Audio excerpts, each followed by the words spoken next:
미국도 한국도 지금 법정에서 중대한 사건들이 결정되고 또 시대의 흐름을 바꿔놓는 그런 일들이 계속되고 있습니다. 미국에서도 작년 7월에 그 대통령 선거를 결정적으로 그 흐름을 바꿔놓는 대법원의 판결이 있었어요. 그래서 도널드 트럼프 지금 대통령이 그 보수 우위의 그 대법원에서 대통령이 공무수행 중에 행한 행위에 대해서는 형사 기소에 대해서 면책받는 것을 인정한다는 판결을 작년 7월에 내렸습니다. 그리고서 모든 그 흐름들이 바뀌어졌던 것을 보게 되어집니다. 실제로 수십 건의 형사 소송이 계류 중이고 또 배심원들로부터는 유죄 판결을 받았음에도 불구하고 그런 모든 것들이 해소가 되어지는 거예요. 디스미스 되어져 버리는 그런 일들이 있었던 것을 우리가 봅니다.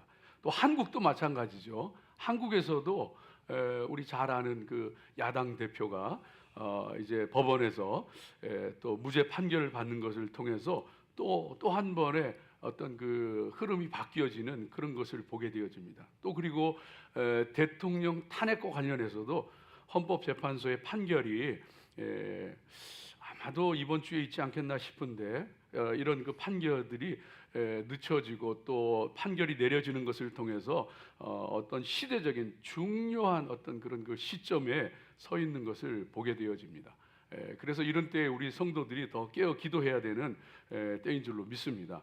특별히 오늘 말씀 가운데는요, 인류 역사에 가장 중요했던 인류 역사의 흐름을 바꿔놓는 재판이 나오고 있습니다. 그것은 예수님께서 이 유대 종교 지도자들의 그 미움을 받아서 시기로 말미암아서 그 사형 선고를 받고 신성 모독죄로 사형 선고를 받고 그리고서는 이제 그 총독 빌라도에게로 끌고 가게 되어집니다.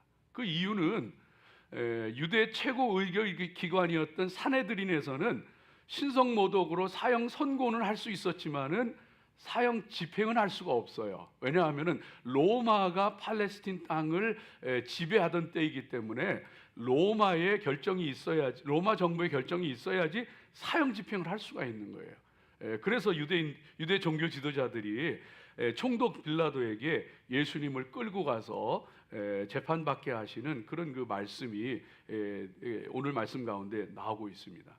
여러분, 오늘 이 말씀은 예수님께서 그래서 그 총독 빌라도에게 신문 받으시는, 재판 받으시는 그런 그 장면이 되어지는데 너무 가소롭지 않습니까? 한낱 인간들이, 그것도 사악하고 비열한 인간들이 시류에 영합하고 또 어떤 기회주의적인 그리고 아주 그 악한 마음을 가진 사람들이 자기의 뜻을 이루기 위해서 하나님의 아들을 재판정으로 끌고 가고 사형을 선고하는 이런 가소롭기 짝이 없는 일들이 오늘 벌어지고 있습니다. 그래서 저와 여러분이 오늘 이 말씀을 함께 살펴보면서 이 말씀 속에 담겨 있는 하나님의 뜻이 있어요. 그것을 저와 여러분이 깨닫고 열심으로 믿음으로 달려가서 저와 여러분도 하나님의 심판 자리에 서게 되는 그날이 옵니다.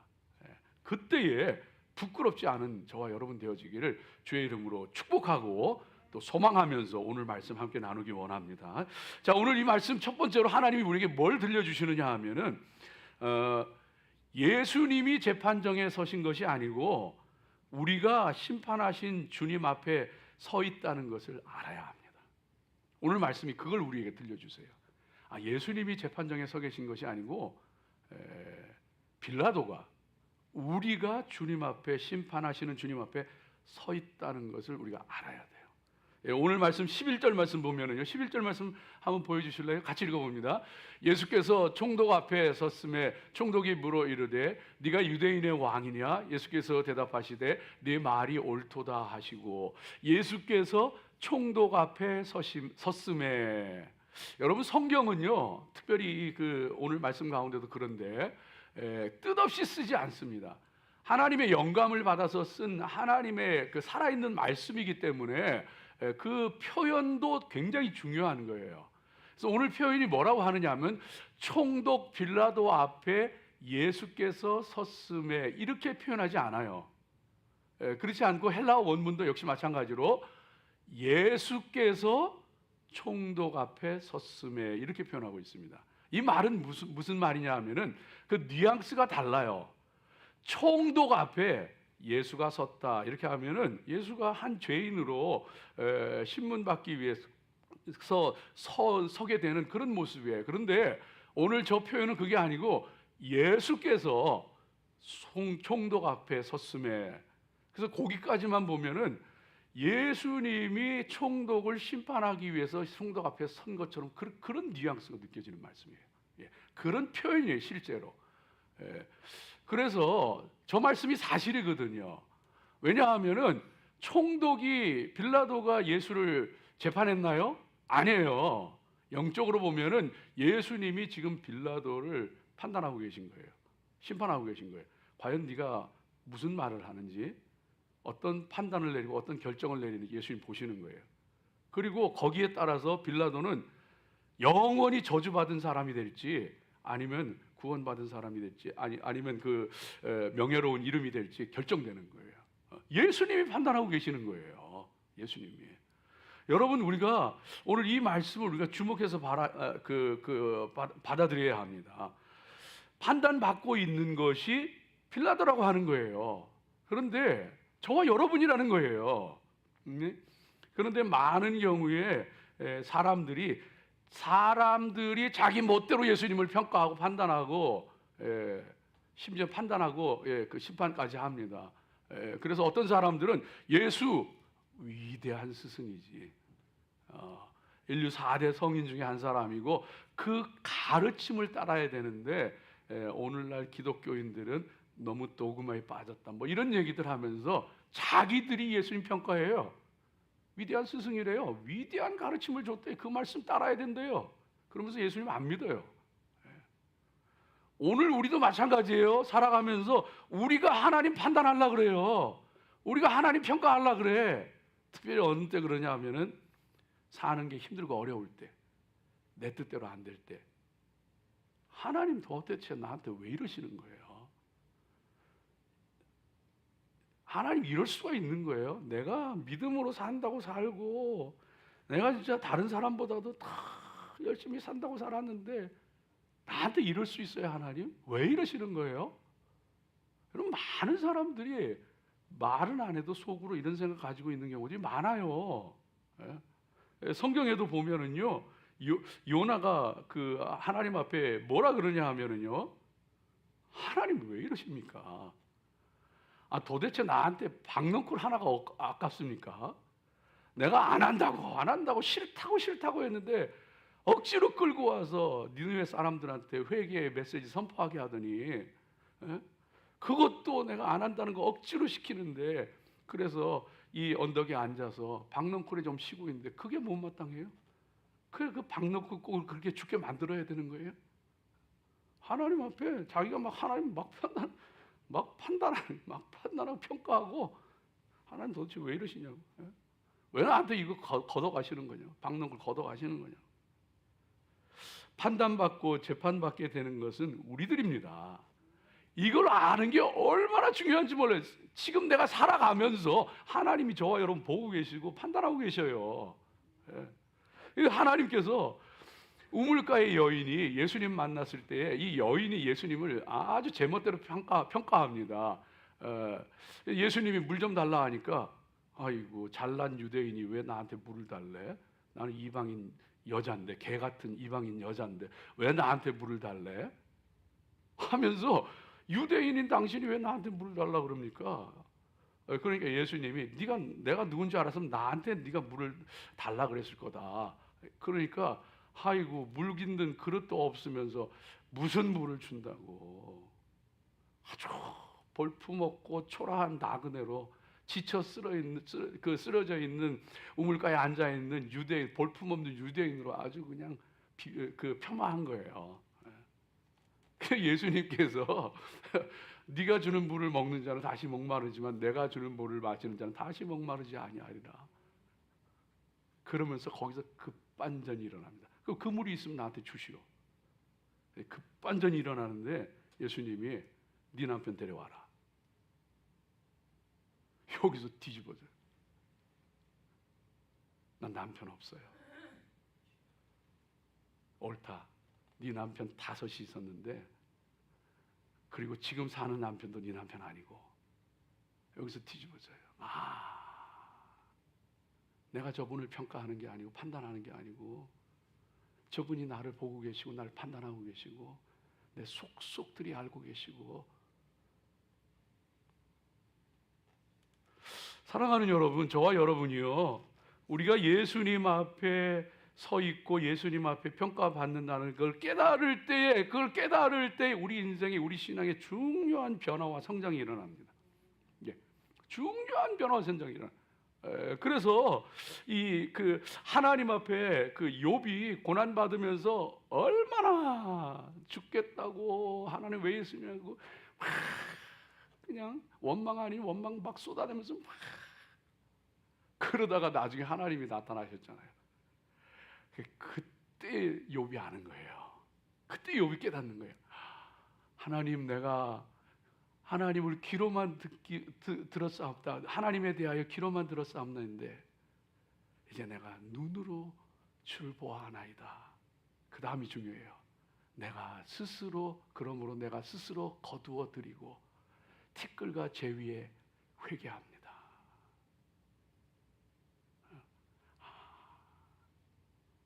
하나님 나한테 왜 이러냐고 그렇게 소리쳤는데 그게 아니고, 하나님 앞에 내가, 판단하시는 하나님 앞에 내가 서 있는 거구나. 그 앞에 서 보니까 내가 너무나고 부끄럽고 초라해서 하는 내가 스스로 다 걷어들이고, 내가 한 말, 내가 한 거 다 걷어들이고 티끌과 제위에서 내가 무릅쓰고 회개합니다.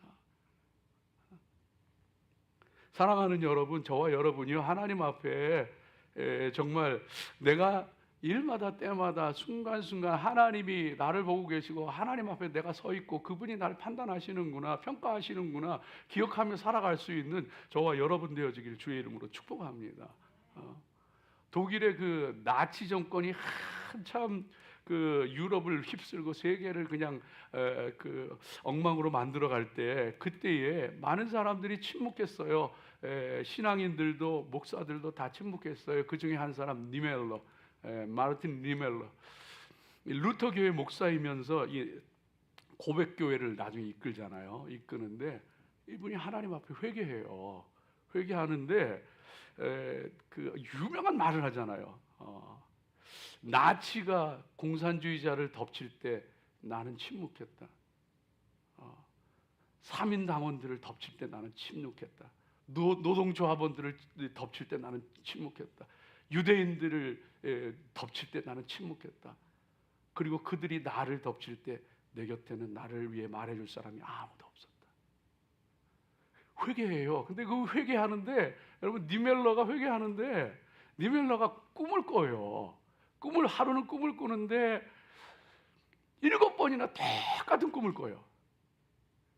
하나님의 심판대 앞에 서는 거예요. 그래서 모두가 두려운 마음으로 하나님의 심판대 서는데, 한 사람이 막 고함을 치면서 소리치면서 나는 억울하다고, 아무도 나한테 복음을 전하지 않아, 예수에 대해서 말하지 않고 복음에 대해서 말하지 않았다고 막 소리, 어디서 낯익은 목소리야. 가만히 보니까 히틀러야, 히틀러. 그 꿈을 7번이나 똑같이 꿔요. 그러고서 이 사람이 하나님께서 나를 보고 계시고 하나님께서 우리를 판단하고 계시구나. 그러고서 하나님 앞에 회개하고, 그리고서 그가 그 전쟁 책임 고백서를 쓰고 이런 일들을 했던 것을 보게 되어집니다. 사랑하는 여러분, 우리는 늘 예수님 앞에 서 있고 예수님이 우리를 보고 계심을 기억하며 살아가야 할 줄로 믿습니다. 하나님 말씀 보면서 하나님 앞에 서십시오. 나를 판단하시고 나를 보시는 하나님 앞에 서십시오. 하나님 말씀 보세요.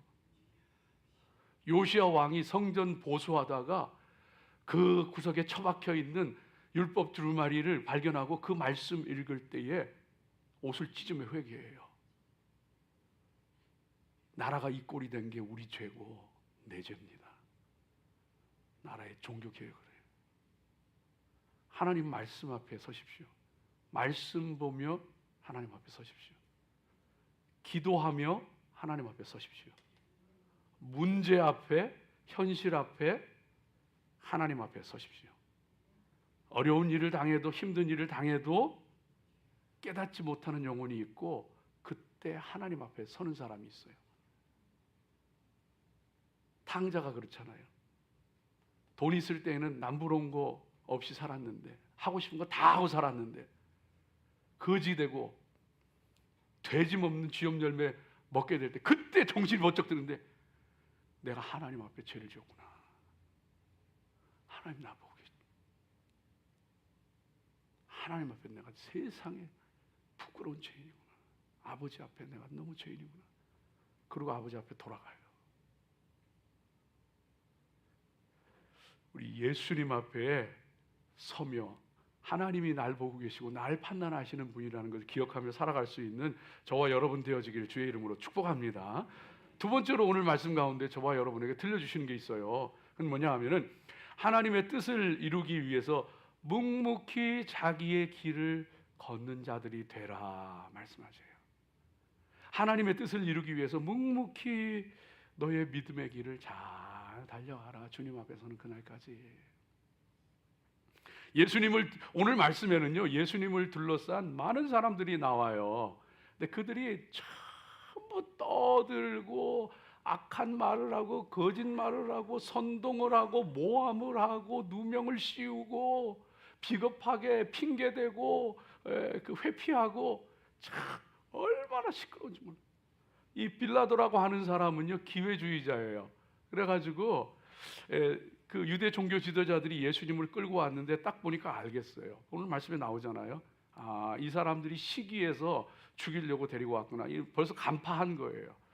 간파했는데 이 빌라도는 기회주의자예요. 그래서 내가 잘못했다가는 이 밀란이 일어날지도 모르겠다. 내가 잘못했다간 이 유대 종교 지도자들이 황제에게 고소해가지고 내가 이 그 자리에 위협을 느낄 수도 있겠다. 이런 그 일신상의 자기의 그 이익과 관련된 문제 때문에 그것 다 없는 걸로 하고 죄 없는 예수님을 유죄로 사형 판결 내려서 사형 선고를 내리고 십자가형에 처하게 됩니다. 그러면서 수많은 말을 해요. 네가 유대인의 왕이냐?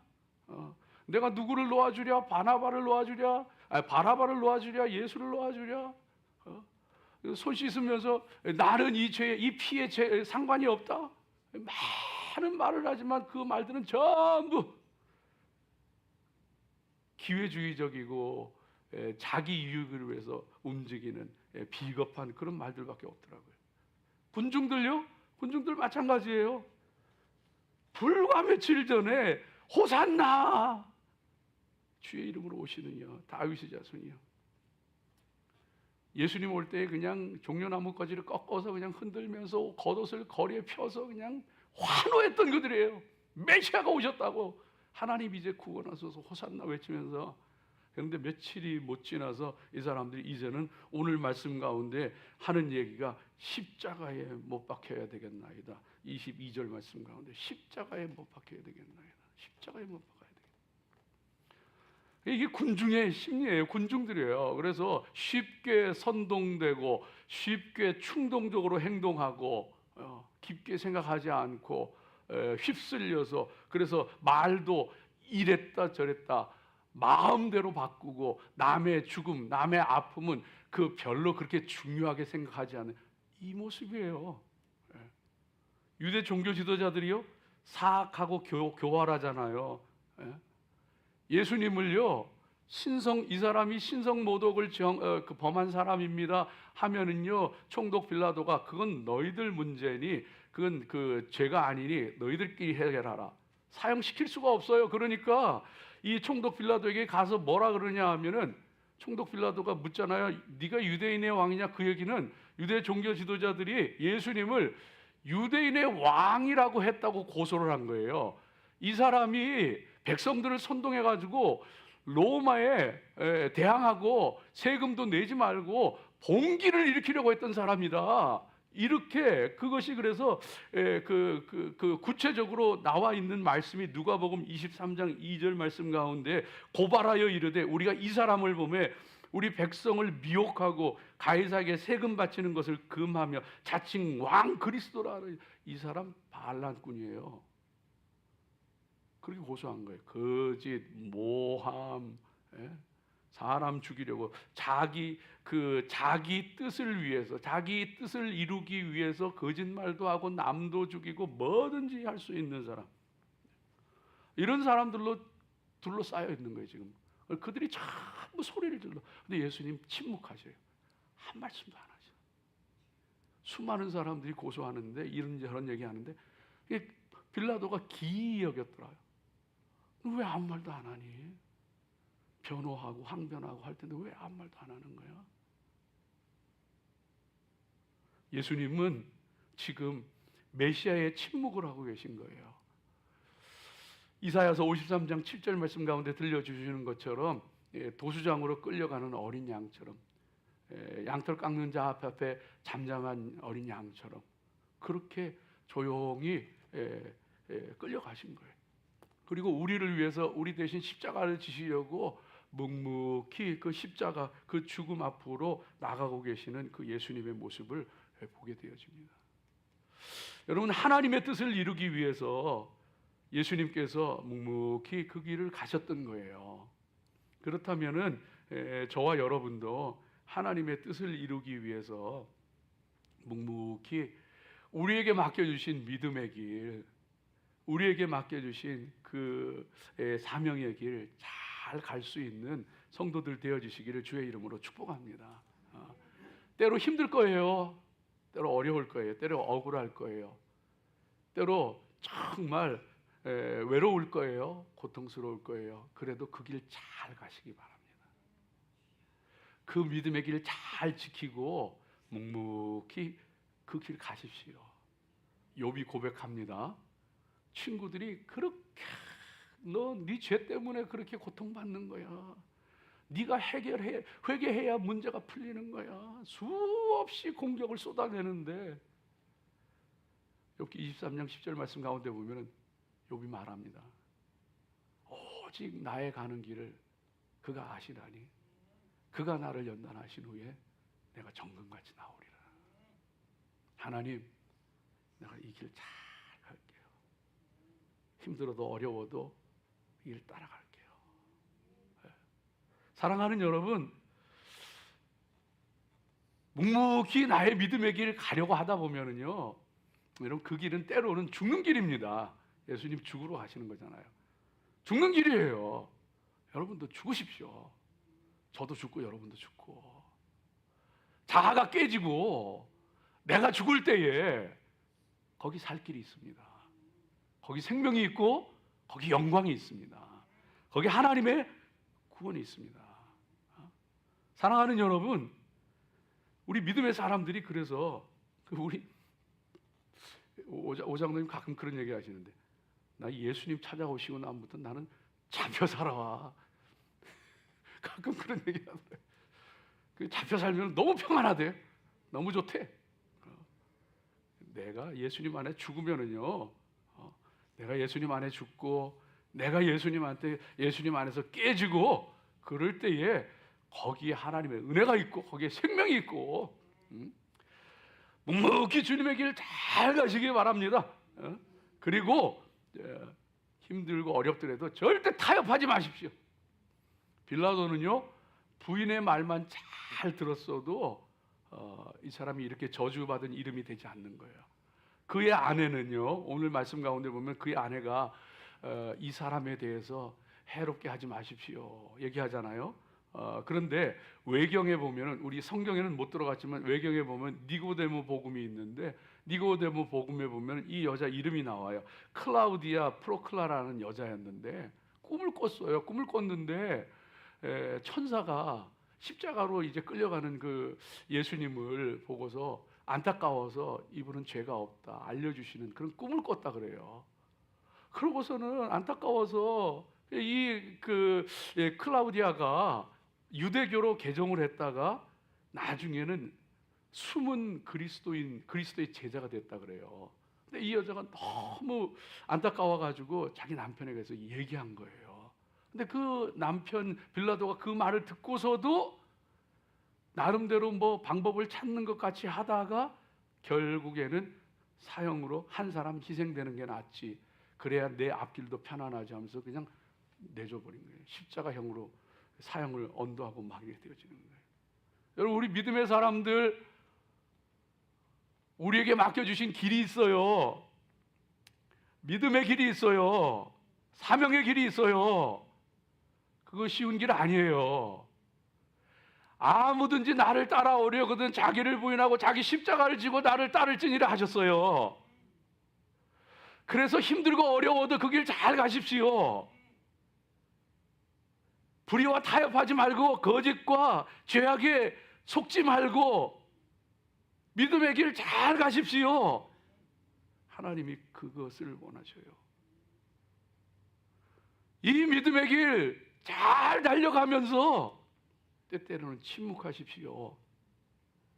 수많은 말들을 쏟아내는 사람들과 달리 때때로는 억울하고 힘들어도 외롭고 괴로워도 때때로는 침묵하십시오. 이 막 함부로 말 쏟아내던 유대인들은요, 나는 이 피에 나는 상관이 없다, 빌라도가 그렇게 얘기하니까 그 피값을, 그 죄값을 우리와 우리 자손들에게 돌리십시오 말하잖아요. 그럼 그 말이 그대로 됩니다. AD 70년, 얼마 가지 않아서 AD 70년에 로마 티토 장군에 의해서 로마는 완전히 허물어지고 불타고 그 당시에 죽었던 유대인들이 110만 명이 넘는데요. 110만 명. 그 당시 인구에 비해서 110만 명이라고 하면은요, 이거는 말로 못하는 거예요. 세계 2차 대전 때 홀로코스트도 마찬가지고. 믿음의 사람들, 주님 따라가며 믿음의 길을 달려갈 때 힘들고 어려워도 입으로 실수하지 마시기 바랍니다. 말로 잘못하지 마시기 바랍니다. 거칠게 말하지 마시기 바랍니다. 나쁘고 악한 말 하지 마시기 바랍니다. 너무너무 힘들거든 그냥 침묵하십시오. 해야 할 말이 있다면은 원수를 위해서도 축복하십시오. 기도해 주십시오. 해야 할 말이 있다면은 침묵으로 말하고 행동으로 말하십시오. 누가복음에 보면 아셀 지파 바누엘의 딸 안나가 나오잖아요. 이 안나는 젊어서 결혼하고서 결혼한 지 7년, 결혼하고 7년 동안 결혼 생활하고서 그 다음에는 계속 혼자 과부로 지냈어요. 혼자 과부로 지나고서 84세가 되도록 늘 성전에서 기도하며 주야로 금식, 성경에 보니까 그렇게 되어 있더라고요. 주야로 금식하며 기도하며 성전을 떠나지 않으며 자기 몸으로 하나님께 사랑을 고백했더라고요. 주님, 내 인생이 이렇지만은 나 주님 사랑해요. 주님, 이것이 나의 사랑의 표현이에요.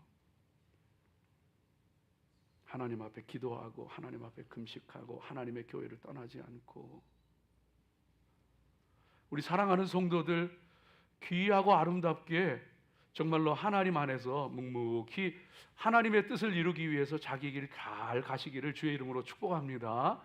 마지막 세 번째는요, 오늘 이 말씀을 통해서 저와 여러분에게 하나님께서 말씀해 주시는데, 너는 예수님을 택하는 사람이 되라. 너는 예수님을 택하는 사람이다. 여러분요, 이 6월절 명절에 죄수를 하나 놓아주는 관례가 있었어요. 왜냐하면 로마 정부가 유대인들에게 환심을 사기 위해서 죄수를 하나 놓아주는 거예요. 명절을 맞이해서 특별 사면하는 거죠. 그래서 빌라도도 어떻게 해서든지 좀 예수를 놓아주고 싶은데, 그래서 바라바를 생각을 해낸 거예요. 바라바는 무장한 거 하다가 사람도 죽이고 그랬던 어떤 유대 민족으로 보면은 뭐 글쎄요 영웅 비슷하게 뭐 그런 인물일 수 있었어요. 그런데 그 흉악한 사람과 이 예수 중에 누구를 내어주랴 이렇게 하니까 사람들이 빌라도 생각에는 당연히 아무 죄도 없고 선량한 예수를 놓아달라고 그럴 줄 알았는데 바라바를 내달라는 거예요. 깜짝 놀라 바라바를 놓아달라는 거예요. 그래서 그들이 원하는 대로 바라바는 노임받게 되어지고 예수님은 십자가를 지게 되어집니다. 근데 하나님께서는 여기에서 하나님의 반전을 이루시는데, 하나님은요 사람들이 택한 바라바를 그래서 바라바는 그 노임받았는데 사람들이 버린 그 예수님은 십자가에 죽으시는데, 십자가에서 죽으시는 것을 통하여서 그 보혈의 피를 믿는 저와 여러분을 비롯하여 모든 영혼들을 죄와 사망에서 노임받게 하신 거예요.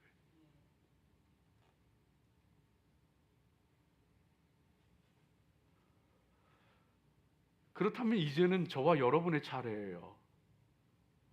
저와 여러분이 누구를 선택할지를 결정해야 될 때예요. 예수님 선택하십시오.